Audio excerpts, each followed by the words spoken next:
a Fox News alert. New this morning, President Biden today will announce proposals to reform the Supreme Court. Changes include no immunity for crimes a former president committed in office, along with term limits for Supreme Court justices, I think it's 18 years, and a binding code of conduct for the Supreme Court. Fox News legal analyst Gregg Jarrett joins us right now. He's been chewing on this. Greg, whatever happened to separation of powers? Judiciary, legislative, co-equal branches of government. The Congress can't tell the Supreme Court what to do, can they? Yeah, and, like many of Joe Biden's ideas, most of it is unconstitutional, Steve. Democrats cannot simply pass a law imposing term limits on justices because life terms are embedded in the Constitution. So it requires amending the founding document, which is such a high bar that it has zero chance. Ironically, though, Joe Biden is calling for an amendment to override the presidential immunity decision. Again, that may sound like catnip to liberals who hate the ruling, although they shouldn't. It protects Democrat presidents like Joe Biden. That would still take years and the kind of political capital they just don't have. Right. And then finally, Joe's other idea of imposing ethical controls on justices.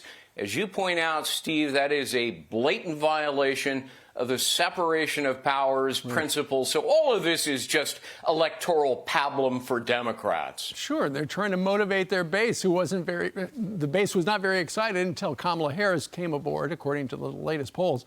Speaking of Kamala Harris, she says she's open to expanding the Supreme Court. In March of 2019, she said this: "I'm open to this conversation about increasing the number of people on the U.S. Supreme Court."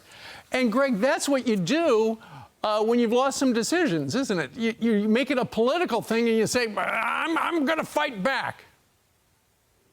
Yeah, exactly. And of course, we know how that worked for FDR in 1937. He tried to pack the court and it backfired spectacular. Every time Democrats see a decision they don't like, they threaten the Supreme Court, and sometimes people like Chuck Schumer and Liz Warren literally stand in front of the court and engage in dangerous rhetoric.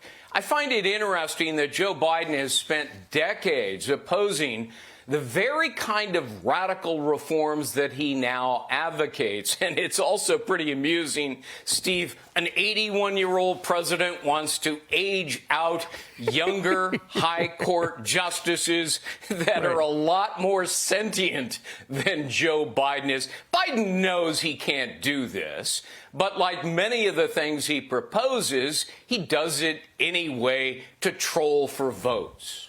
But ultimately, there is zero chance this is going to happen. This is just something we're going to be talking about. He's going to be speaking later today at the LBJ Presidential Library on the 60th anniversary of the Civil Rights Act.